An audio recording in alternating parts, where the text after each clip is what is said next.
Olá pessoal, tudo bem? Quem acompanha sempre a coluna já deve ter visto eu aqui dizendo sobre a CPI, que provavelmente ela não levaria a nada muito diferente do que a gente já sabia sobre o combate à pandemia por parte do governo federal, né? Mas o governo consegue sempre tornar o negócio mais complicado para ele próprio governo, né? E o que a gente viu nesse primeiro momento de CPI foi o governo começando com o pé esquerdo e colocando mais lenha na fogueira, de diversas formas, né? O primeiro ponto, né, que acabou ajudando a oposição aí nessa batalha da CPI foi quando a Casa Civil apresentou aqueles 23 pontos que seriam erros do governo na pandemia, né? Para se ter uma ideia, a lista da oposição tinha 18 pontos e a lista do governo, do próprio governo, tinha 23 pontos e obviamente vazou e a partir disso conduzirá também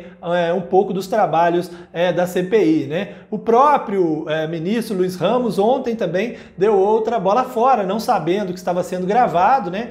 Acabou dizendo que só tomou a vacina, teve que tomar a vacina escondido porque o presidente da República é contra a vacina e que estava tentando convencer o presidente a tomar a vacina porque o presidente corria risco. Quer dizer, mais uma coisa mostrando aí que o presidente de fato não tem trabalhado em prol da vacina, né? E nessa mesma reunião, também sem saber que estava sendo gravado, o ministro Paulo Guedes disse que os chineses inventaram o vírus, mas que mesmo assim a vacina americana é melhor, ou seja, criou aí um incidente diplomático com a China, de onde saem os insumos para a fabricação de vacinas aqui no Brasil, quer dizer, correndo um grande risco de dificultar ainda mais a chegada de vacinas. Certamente esses dois pontos, essas duas falas, farão parte também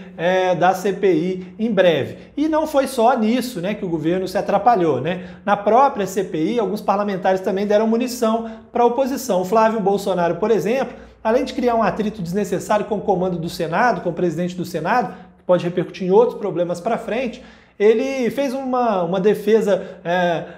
de que as reuniões não poderiam ser presenciais, porque havia risco, né, por conta da aglomeração, e com isso levantou a bola para que parlamentares criticassem mais uma vez o governo, dizendo que é a primeira vez que via um filho do presidente defendendo o isolamento, né, já que o próprio presidente faz aglomerações, não usa máscara, isso aí é muito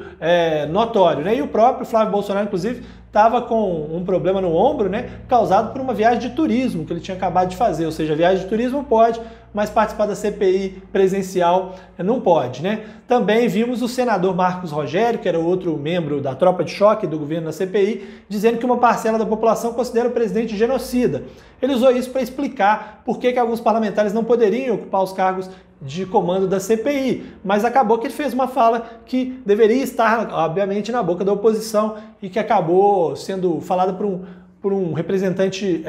do governo, né? E mais do que isso, a própria disputa para tentar tirar o Renan Calheiros da relatoria também foi uma bola fora por parte do governo. Você veja que assim, não havia a mínima possibilidade de conseguir judicialmente que o Renan não fosse o relator, mesmo assim membros da base aliada tentaram fazer isso, criando uma rusga ainda maior com o Renan Calheiros, né? Inclusive,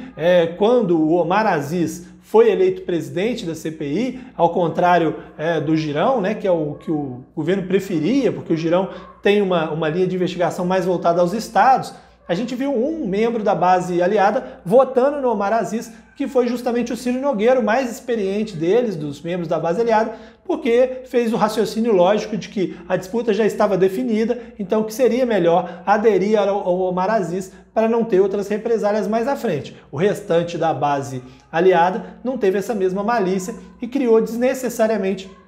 um atrito com esse grupo pró-Omar Aziz e pró-Renan Calheiros. A partir de amanhã começam os trabalhos efetivamente, com a aprovação de um cronograma de trabalho,